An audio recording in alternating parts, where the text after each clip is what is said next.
അപ്പോൾ ടീച്ചർ നമ്മുടെ ഇപ്പോഴത്തെ ജനറേഷൻ എന്ന് പറയുന്നത് നമുക്ക് റിലേഷൻഷിപ്പ് എന്ന് പറയുന്നത് ഒരു സിറ്റുവേഷൻഷിപ്പ് ആണല്ലോ. അപ്പോൾ നമുക്കെന്ന് വെച്ചാൽ പണ്ടത്തെ പ്രണയം അതുപോലെ തന്നെ ഇപ്പോഴത്തെ പ്രണയം തമ്മിൽ ഒരുപാട് വ്യത്യാസമുണ്ട്. കാരണം ഇപ്പോഴത്തെ പ്രണയം എന്ന് വെച്ചാൽ ഒരാൾക്ക് പല പ്രണയങ്ങളുണ്ട്. അതായത് ഒരാൾക്ക് തന്നെ 1, 2, 3 അങ്ങനെ നീണ്ടു നിൽക്കുകയാണ്. പക്ഷെ പണ്ട് കാലത്ത് എന്ന് വെച്ചാൽ ഒരാൾക്ക് ഒരു പ്രണയം മാത്രമേ ഉണ്ടായിരുന്നുള്ളൂ. അതും ലൈഫ് ലോങ് ഉള്ളൊരു പ്രണയമായിരുന്നു. അപ്പൊ അതെന്താണ് ഒരു ടീച്ചർക്ക് ഒരു അഭിപ്രായം പറയാനുള്ളത് പണ്ട് കാലത്തെ ഇപ്പോഴത്തെ? പണ്ട് കാലത്തെ പ്രണയം എന്ന് പറഞ്ഞാൽ ഞാൻ പറഞ്ഞല്ലോ, പ്രണയം ഇല്ലാത്ത ആൾക്കാരും തന്നെ ഇല്ല. ഒരു സ്കൂളിലാവട്ടെ കോളേജിലാവട്ടെ ഓപ്പോസിറ്റ് സെക്സിനോട് ഒരു അട്രാക്ഷൻ ഉണ്ടാവും. അതിൽ കുറച്ചൊക്കെ വളർന്ന് ഒരു പ്രണയത്തിലേക്ക് മാറും. ഇന്നത്തെ മാതിരി മൊബൈൽ ഫോണൊന്നും ഇല്ല അന്ന്. അപ്പോൾ അന്നത്തെ പ്രണയം എന്ന് പറഞ്ഞാൽ കണ്ണും തമ്മിൽ നോക്കുക, പിന്നെ ജസ്റ്റ് പോകുമ്പോൾ ജസ്റ്റ് ചിരിച്ചിട്ട് പോവുക. കാരണം നമ്മളും ഒക്കെ ആ പ്രായം കഴിഞ്ഞ് വന്നതാണല്ലോ, കോളേജിൽ പഠിച്ചതായിട്ട് നമുക്കറിയാം. നമ്മൾ പ്രണയിച്ചില്ലെങ്കിൽ നമ്മുടെ കൂടെ ഉള്ളവരുടെ പ്രണയമൊക്കെ നമ്മൾ കണ്ടാണല്ലോ വളർന്നത്. അപ്പോൾ തോന്നിയിട്ടുണ്ട്, എനിക്കും തോന്നിയിട്ടുണ്ട്. ഇല്ല ഞാൻ പറയുന്നില്ല, കള്ളം പറയേണ്ട ആവശ്യമില്ല. എനിക്കും ഒക്കെ പ്രണയം തോന്നിയിട്ടുണ്ട്. പക്ഷെ പറയാൻ പേടിയായിരുന്നു വീട്ടുകാരോട്. വീട്ടുകാർ പറഞ്ഞാൽ എനിക്ക് 3 ബ്രദേഴ്സും കൂടെയാണ്, എന്നെയും കൊല്ലും, വരുന്ന ആളെയും തട്ടും. അപ്പോൾ അത് കാരണം നമ്മൾ മനസ്സിലിങ്ങനെ ഒതുക്കി വെക്കുക എന്നുള്ളതായിരുന്നു. പക്ഷെ അന്നത്തെ പ്രണയം എന്ന് പറഞ്ഞാൽ അത്രയും ആത്മാർത്ഥമായിട്ടുള്ളതാണ്. സപ്പോസ് നമുക്ക് ആ ആളെ കിട്ടിയില്ലെങ്കിൽ അയാളോട് റിവെഞ്ച് ഇല്ല. നമ്മൾ അയാൾ സന്തോഷമായിട്ട് ജീവിക്കട്ടെ എന്ന് പറഞ്ഞ് നമ്മൾ ആശീർവാദം കൊടുത്ത് വിടുകയാണ് ചെയ്യുന്നത്. അത് തിരിച്ച് ഓപ്പോസിറ്റ് അങ്ങോട്ടും ഇങ്ങോട്ടും അങ്ങനെ തന്നെയാണ്.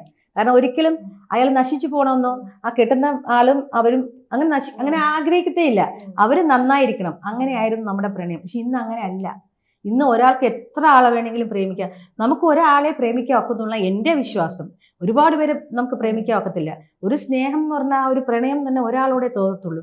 ഇങ്ങനെ എല്ലാവരോടും തോന്നും എന്നുള്ളത് ഇന്നത്തെ ജനറേഷന് നടക്കുന്ന കാര്യമാണ്. പഴയ കാലത്ത് അങ്ങനെയില്ല. ഞാൻ പറഞ്ഞില്ലേ, പഴയ കാലത്തെ പ്രേമം എന്നൊക്കെ പറഞ്ഞാൽ അത് ഒരു പ്രത്യേക, നിങ്ങൾ സിനിമയിലൊക്കെ കണ്ടിട്ടുണ്ടാവും. നിങ്ങൾക്ക് അറിയില്ലല്ലോ, സിനിമയിലൊക്കെ കാണുമ്പോൾ തന്നെ അറിയാമല്ലോ എങ്ങനെയാണെന്നുള്ളത്. ഒരാൾ പോയി കഴിയുമ്പോൾ മാറി നിന്ന് കരഞ്ഞ് തെങ്ങിൽ പിടിച്ച് ഇങ്ങനെ ചാരി നിന്ന് കരയുന്നുണ്ടാവും. അല്ലാതെ ഒരിക്കൽ പോലും അവരെ നശിപ്പിക്കാനോ അവരെ എങ്ങനെയെങ്കിലും തട്ടണമെന്നോ കൊല്ലണമെന്നോ അങ്ങനത്തെ യാതൊരു വിചാരവുമില്ല. പക്ഷെ ഇന്നത്തെ തലമുറ അങ്ങനെയല്ല. അവർക്ക് പ്രണയം ഇല്ല, അവർക്ക് ബോഡിയോടുകൂടാണ് എനിക്ക് തോന്നുന്നത് ആ അട്രാക്ഷൻ. പണ്ട് മനസ്സും ആണെങ്കിൽ ഇന്ന് ശരീരവും തമ്മിലാണെന്നാണ് എൻ്റെ ഒരു അഭിപ്രായം. അത് തെറ്റാവാം ശരിയാവാം എനിക്കറിയില്ല. പക്ഷെ ഇന്നത്തെ കുട്ടികൾ നമുക്ക് വിശ്വസിക്കാൻ പറ്റുന്നില്ല. അവർ പറയുന്നത് അവരെ ശരീരം, അവരെ സ്വാതന്ത്ര്യം, അവരെന്തും ചെയ്യും, അവർക്ക് ആരെയും പേടിയില്ല, ഏത് തരത്തിലും അവർ പോകുന്നുള്ളതാണ്. അവർക്ക് ഈ ഡ്രസ്സ് മാറുന്നത് പോലെ ആയിരിക്കും അവർക്ക് ഓരോ പ്രണയവും. ഒരാൾക്ക് എത്ര വേണോ ആവാം, മനസ്സിലായില്ലേ? ഒരു നിമിഷം തന്നെ പല ആൾക്കാരെ കൂടെ സ്നേഹിച്ചിങ്ങനെ നടക്കുന്ന കുട്ടികളെ നമ്മൾ കണ്ടിട്ടുണ്ട്. ഒരാൾ പോകുമ്പോൾ അടുത്തയാൾ വരുന്നുണ്ട്, അയാളുടെ ബൈക്ക് പോകുമ്പോൾ അടുത്ത നിർത്തുന്ന അടുത്ത കാറിൽ കയറി പോകും. ഇങ്ങനെയാണ് പ്രണയം. ഇതൊരു പ്രണയമാണോ? എനിക്കറിയില്ല.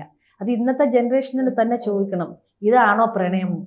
നമുക്കറിയില്ല. കാരണം ഞാൻ കണ്ടിട്ടുള്ളതും നമ്മൾ കേട്ടിട്ടുള്ളതും അനുഭവിച്ചിട്ടുള്ളതും ഒക്കെ പ്രണയം എന്നുള്ളത് അത് വളരെ ഗോപ്യമായ ഒരു സാധനമാണ്. ഇതങ്ങനെ അല്ല. വളരെ നമുക്കത് കാണുമ്പം വിഷമം തോന്നുന്നുണ്ട്. കുട്ടികളൊക്കെ ഇങ്ങനെ മാറിപ്പോയല്ലോ എന്നാണ്.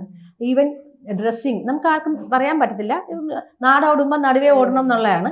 അപ്പം കുട്ടികൾ അവരുടെ അനുസരിച്ച് ഡ്രസ്സ് ചെയ്യുന്നു. പക്ഷേ ഡ്രസ്സ് യൂസ് ചെയ്യാം. നമ്മൾ അല്പം മാനം മറിച്ചൊക്കെയുള്ള ഡ്രസ്സ് ധരിക്കുന്നതിലായിരിക്കും നമുക്ക് തോന്നുന്നത് ഇഷ്ടം. പക്ഷേ ഇന്നത്തെ ജനറേഷൻ അങ്ങനെയല്ല. അവർ ഫ്രീഡം, അവർക്ക് എല്ലാത്തിനും ഫ്രീഡം വേണം.